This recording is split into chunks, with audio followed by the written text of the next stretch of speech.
Today we announced two new capabilities of Windows 10 designed to make your computing more personal and more secure. We want to make your interactions with computing devices more like interacting with another person. So the first capability we call Windows Hello, where your computing devices recognize you. This technology then gets you in securely with less hassle than a password into your computer.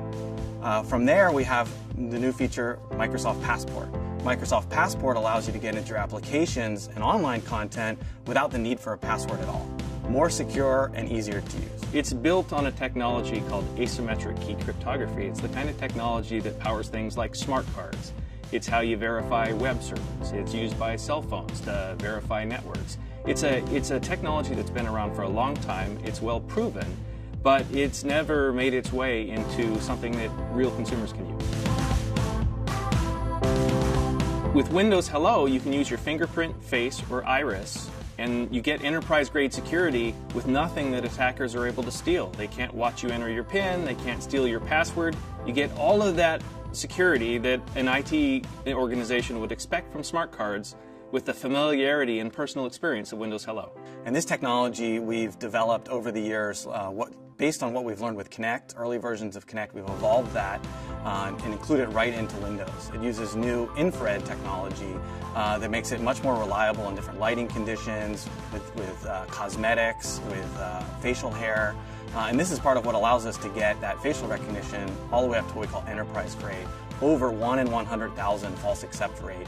So there can be a trusted way to recognize you and authenticate you, both in the enterprise and your work environment, but also at home as a consumer, unlocking your Microsoft Passport as you're visiting online sites and content. Microsoft Passport will work with your Microsoft account. It'll work with Azure Active Directory and the thousands of web services that work with Azure Active Directory. But we wanted to build something that would also work with other sites and services. So we joined the FIDO Alliance so we could contribute this technology and make it available so it could be used across devices you use every day against all the different websites and services you use every day. As a hacker, if I get a hold of your password, I can use that from anywhere. But with Microsoft Passport, the key is actually bound in hardware to my device. So the only way a hacker can use my identity is to actually steal the device.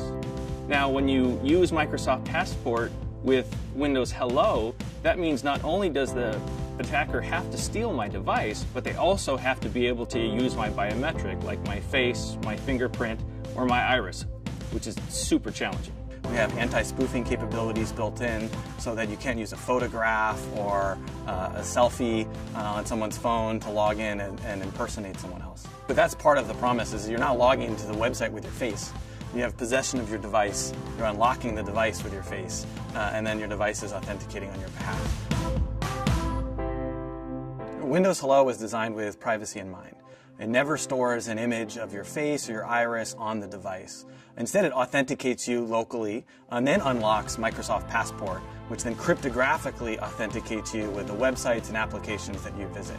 And that way, your biometric information is never transmitted and used in a way where someone else could recreate that information. You may have seen in the news in the last year that a Russian hacker posted 1.2 billion passwords on the net. Now, given that we only have around 2 billion users online, that's not great for users. But with technology like Microsoft Passport, when attackers are able to compromise servers, there's nothing for them to steal. There's nothing there that can compromise your identity.